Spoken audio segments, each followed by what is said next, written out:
ជំរាបសួរបងប្អូនអរគ្នាថ្ងៃនេះខ្ញុំចេញវីដេអូបាទចង់អាប់ដេតតាក់ទងជាមួយនឹង condo នៅក្នុងទីក្រុងភ្នំពេញរបស់យើងបាទតើបាទចង់ដឹងថា condo បច្ចុប្បន្នមានដំណើរការយ៉ាងណាដែរហើយបាទមានការរីកចម្រើនយ៉ាងណាដែរហើយបាទជាពិសេសបាទក៏ចង់ជូនព័ត៌មានអាប់ដេតទៅបងលោកពូអ្នកមីងដែលរស់នៅក្រៅប្រទេសដែលពួកគាត់មិនបានបាទមកលេងនៅប្រទេសកម្ពុជាហើយចង់ដឹងថាតើបាទ condo នៅប្រទេសកម្ពុជាយើងបាទអាប់ដេតដល់ណាហើយសម្រាប់ឆ្នាំ2025នេះបាទហើយខ្ញុំជឿជាក់ថាបងដូចជាលោកពូអ្នកមីងដែលបានអញ្ជើញមកលេងនៅប្រទេសកម្ពុជាប្រកាសជាបានឃើញហើយបាទទស្សនវិជ្ជាជាក់ស្ដែងបាទក្នុងការអភិវឌ្ឍតទៅនឹងអាគារខ្ពស់ៗនៅក្នុងទីក្រុងបាទបែបណាហើយបាទមែនតើទៅខ្ញុំក៏គិតថាបាទបងប្អូនលោកពូអ្នកមីងដែលមិនបានមកមើលក៏បានឃើញតាមរយៈអនឡាញបាទផ្សេងថាតើទីក្រុងភ្នំពេញមានអាគារខ្ពស់ៗអ្វីខ្លះបាទថ្ងៃនេះខ្ញុំមកអាប់ដេតជូនតែម្ដងដើម្បីឲ្យបងប្អូនបាទលោកពូអ្នកមីងបានដឹងថាតើ condo យ៉ាងណាដែរហើយបាទ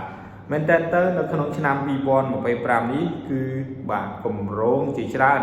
បាទបានលេចឡើងហើយនឹងបានសង់រួចរាល់បាទ 100% ហើយក៏មានបាទអតិថិជនដែលជាម្ចាស់ផ្ទះម្ចាស់ condo នឹងក៏ចាប់ដើមចូលមករស់នៅក្នុងអាគារនីមួយៗ condo នីមួយៗដែលពួកគាត់បានទិញកន្លងមកហើយដែរបាទអញ្ចឹងសម្រាប់បាទអតិថិជនថ្មីបាទគាត់ក៏អាចបាទ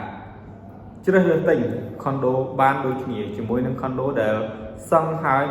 100% បាទចំពោះបាទទីតាំងគឺបាទមានច្រើនខ្លាំងមែនទែននៅក្នុងទីក្រុងភ្នំពេញបាទដូចជានៅតំបន់កណ្ដាលក្រុង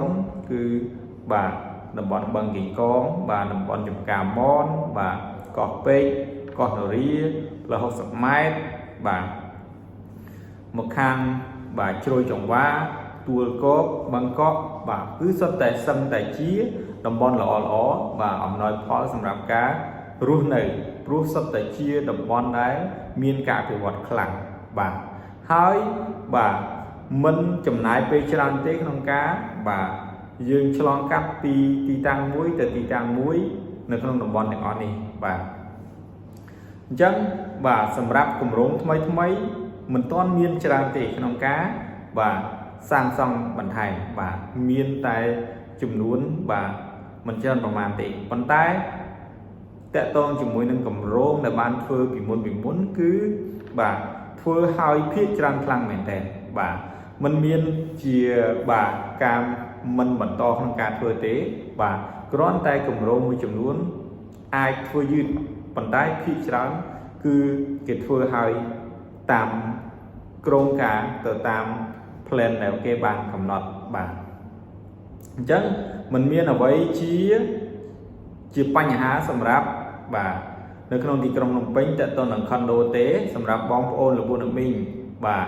ដែលចាប់អារម្មណ៍ចង់ទិញលំនៅឋានរស់នៅក្នុងប្រទេសកម្ពុជាក្នុងទីក្រុងភ្នំពេញបាទខ្ញុំគិតថាពេលនេះគឺជាឱកាសល្អបាទហើយបាទតម្លៃល្អផងដែរបាទហើយបន្តិចទៀតនេះខ្ញុំគិតថា1ឆ្នាំ2ឆ្នាំទៀតតម្លៃអចលនទ្រព្យតទៅនឹង condo ប្រកាសជាឡើងថ្លៃបាទដូច្នេះបើសិនជាបងប្អូនចាប់អារម្មណ៍បងប្អូនអាចពិនិត្យមើលទៅតាមទីតាំងទៅតាម concept នៃ condo នីមួយៗដែលបងប្អូនគិតថាល្អសម្រាប់បាទការរស់នៅផ្ទាល់ខ្លួនឬក៏ក្នុងការដែលទិញសម្រាប់ការវិនិយោគបាទអញ្ចឹងសម្រាប់ព័ត៌មានបាទអាប់ដេតថ្ងៃនេះខ្ញុំមានប៉ុណ្ណឹងហើយក៏សូមជូនពរបងប្អូនលោកពូអ្នកមីងបាទទទួលបានសុខភាពល្អសុភមង្គលគ្រប់ក្រុមគ្រួសារ